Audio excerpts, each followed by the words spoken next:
Welcome to Horticulture and the Environment. Before we get started, I want you to make sure that you have your virtual notebook open. And you could do that by going to your Waffle and then going to your Google Drive. And then once in your Google Drive, you will see a classroom folder that's been created for you. You're going to go into that folder. You're going to find My Class. You're going to double click on that, and then you will see your notebook there. That is what you are going to use to take your notes. If you have the paper version, just make sure that you have the paper in front of you before you start the lesson. Okay, so let's get started. All right, warm up. We already did this together, so don't worry about it. Lesson essential question. This is the question that you should be able to answer by the time we're finished with this lesson. All right, so if you look at it's not even number 1 yet. It's just like a preview, something I want you to think about. It says in your notes, how do you think horticulture and the environment are related? I just want you to take a minute and kind of go through what you think, previously knowing everything that you know about horticulture and the environment. How do these things affect one another? I want you to take a minute and just write that down in there. When you're done, unpause this video and then we'll continue. All right, so question number 1, it says, what are the 2 aspects of an environment? You need to name the term, define the term, and provide a picture of each. Do not reuse examples from the presentation.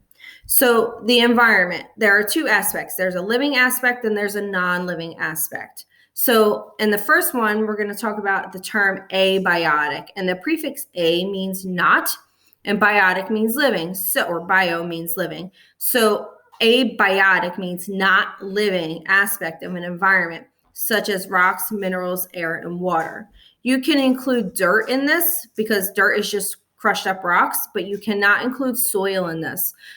You will notice if you do a Google search that some people do, but it should be located in the biotic aspect, and I'll talk about that in a minute and why.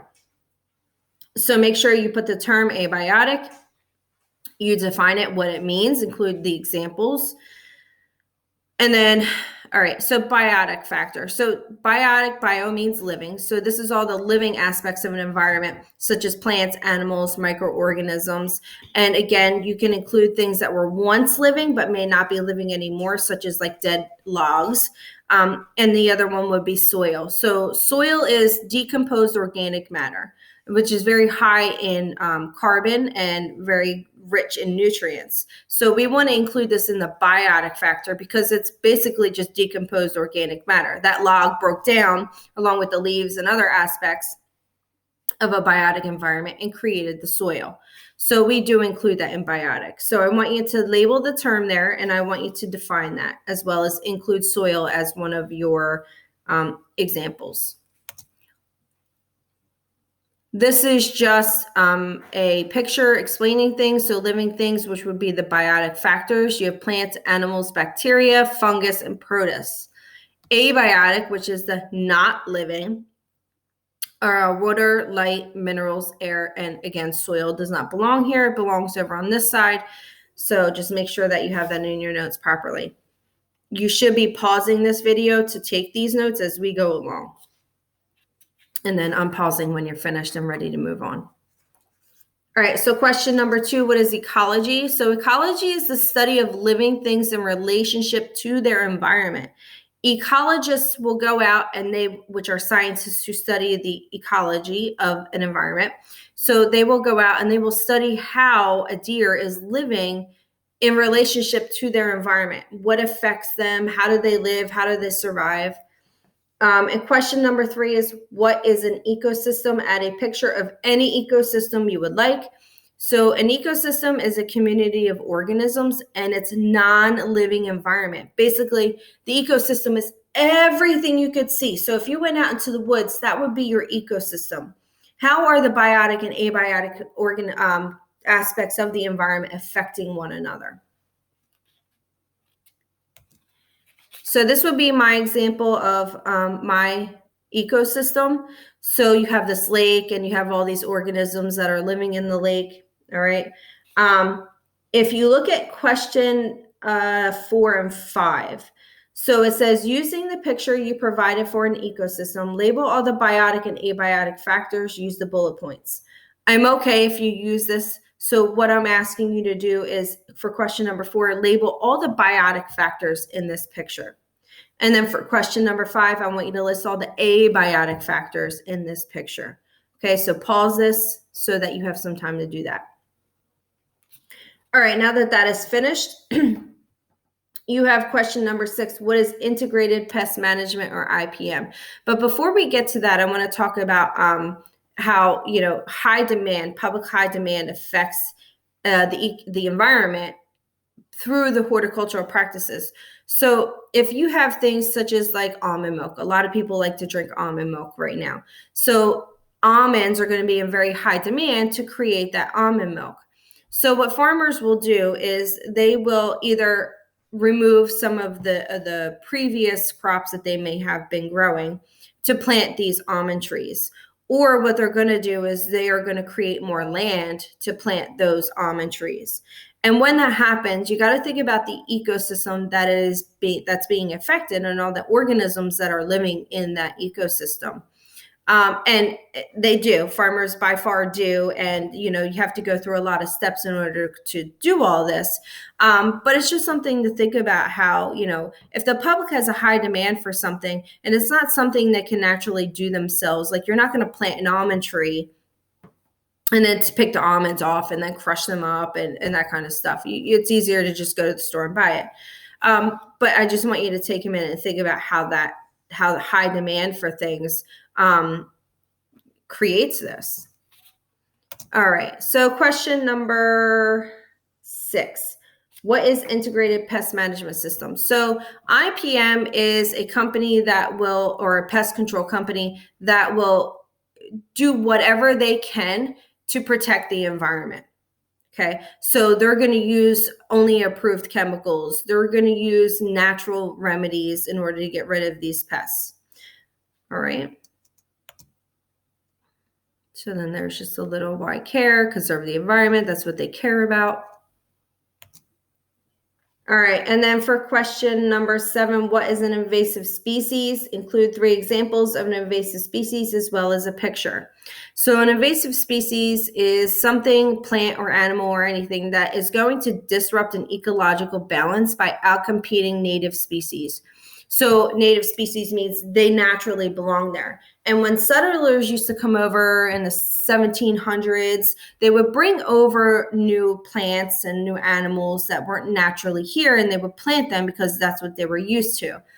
But what ended up happening was that these plants took control of the native environments and destroyed any native species that were there because they want to compete for all the nutrients and room and space and that kind of stuff. So they essentially kill what is in their way.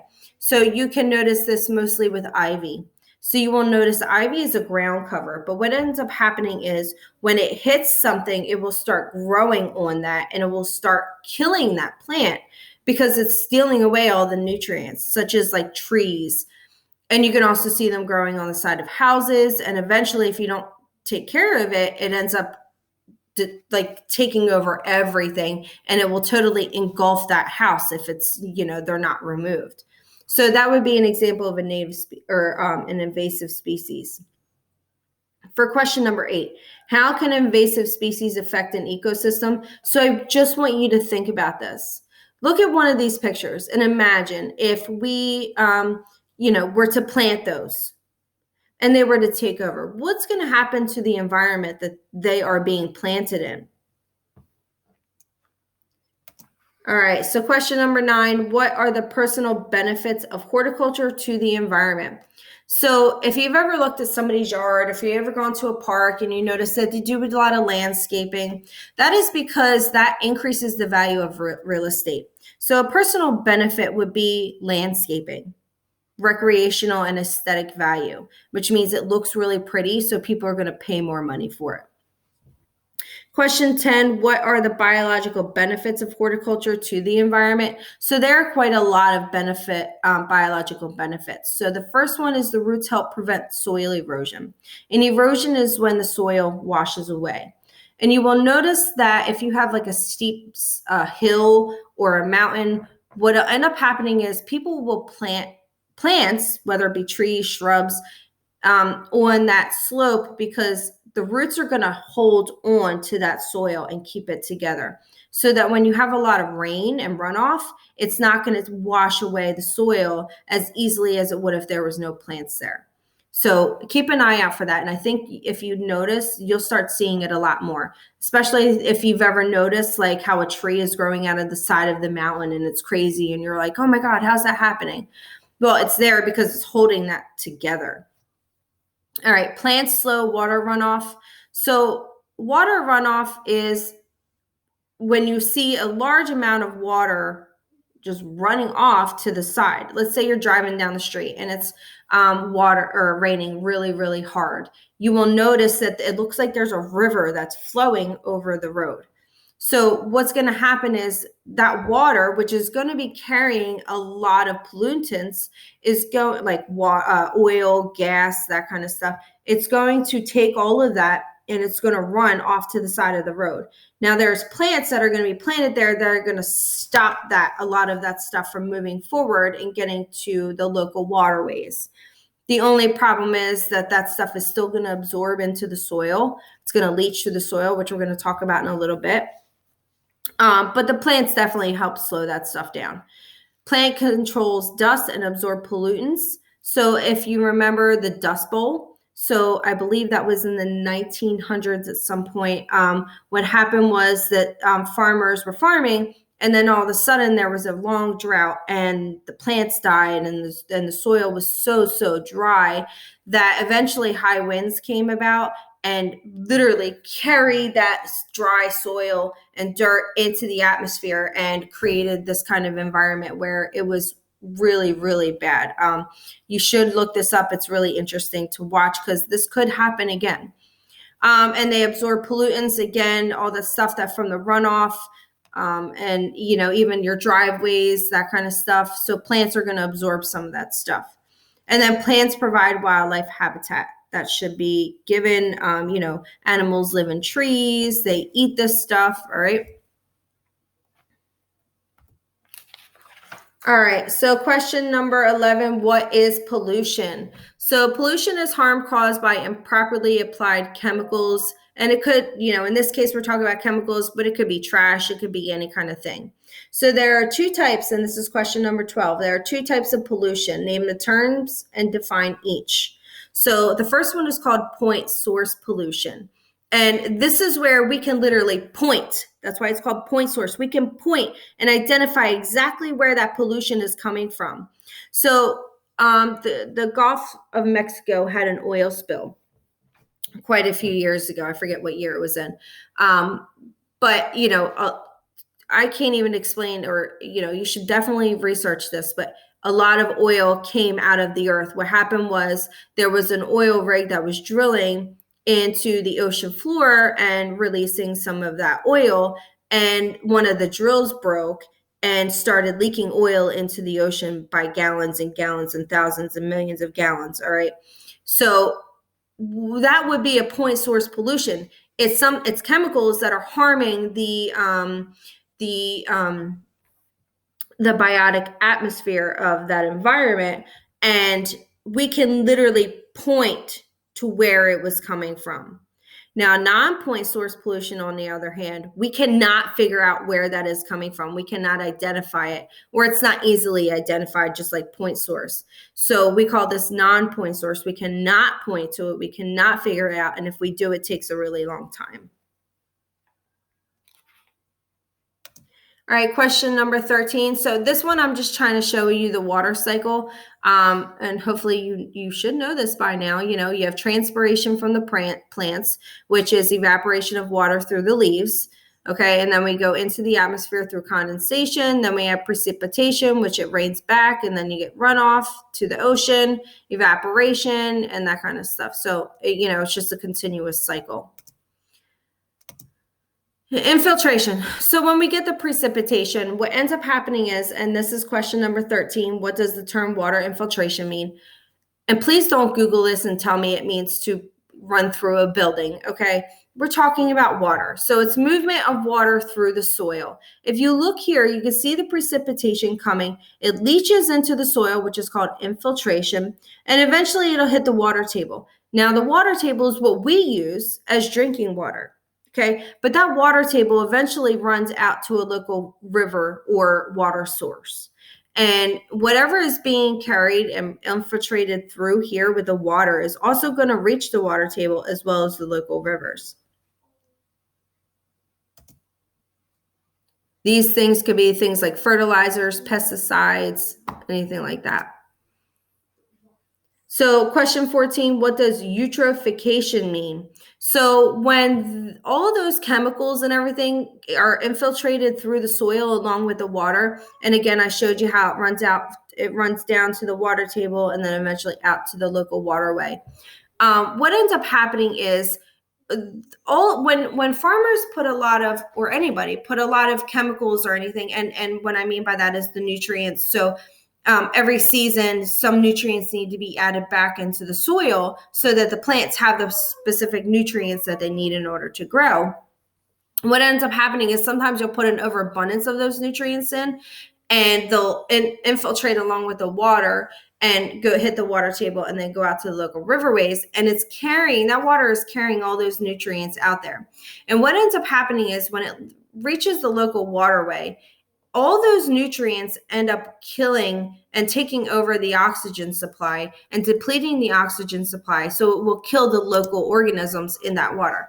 So here's a picture of that example. So you have NPKs, which is nitrogen, phosphorus, and potassium. That's what needs to get put back into their soil. And then the water rains or it gets irrigated, and then it leaches or infiltrates through the soil, runs out to the local waterway. Well, there's so much nutrients in the water that it starts depleting the oxygen the fish need, and then the fish are going to die. All right. So I hope this wasn't so long, and I hope you were able to understand how horticulture and the environment affect one another. They're both bad and they're both positive. So you can have a negative with anything else, and you can have a positive just like anything else. They depend on each other, but if we use them in the proper way, then we can care for each part of that. We can care for horticulture and growing plants and feeding our community. And we can also care about the environment and take care of the environment at the same time. All right.